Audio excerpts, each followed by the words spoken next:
Aujourd'hui dans Fact Fashion, nous sommes le 26 juin 2022. Au Palais de Tokyo, 5000 personnes entourent le défilé Céline. Elles tentent toutes d'apercevoir leurs idoles, V de BTS et Lisa des Blackpink. Certaines ont même dormi là la veille. Du jamais vu à la Fashion Week de Paris.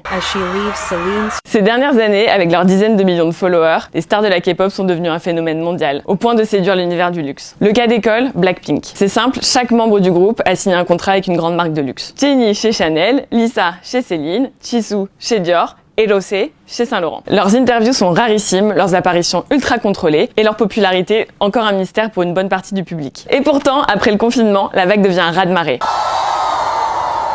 Malgré leur confidentialité, les défilés où les stars de la K-pop sont invités sont pris d'assaut par des hordes de fans ultra renseignés. Ils s'organisent même au sein de communautés comme celle des ARMY, qui veut dire armée mais qui veut aussi dire adorable porte-parole de la jeunesse. Les marques doivent tripler le dispositif de sécurité classique et même s'accorder avec mairies et préfectures pour couper les rues. Résultat, chaque nouvelle apparition bat des records d'audience sur les réseaux sociaux. Les revenus générés par la K-pop, en dehors des frontières de la Corée, ont été multipliés par 6 entre 2017 et 2021. Derrière tout ça, une stratégie bien rodée, orchestrée par les maisons de disques bien sûr, mais aussi et surtout par l'État de la Corée du Sud. La mission des autorités locales, c'est de faire rayonner la culture de la Corée dans le monde entier. La K-pop est la dernière brique de la Hallyu, littéralement la vague coréenne, dont font partie Squid Game ou encore Gangnam Style.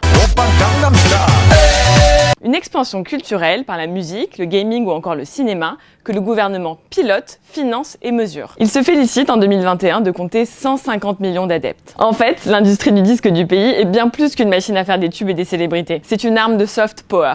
Après tout ça, on peut se poser la question, est-ce que la K-pop met tout le monde au diapason? Pour les chanteurs, la route est longue avant d'arriver au premier rang des défilés. Ils sont repérés dans toute l'Asie, ils sont entraînés et façonnés à coups de stratégie marketing, calibrés pour déchaîner les foules, mais surtout ne pas faire de vagues.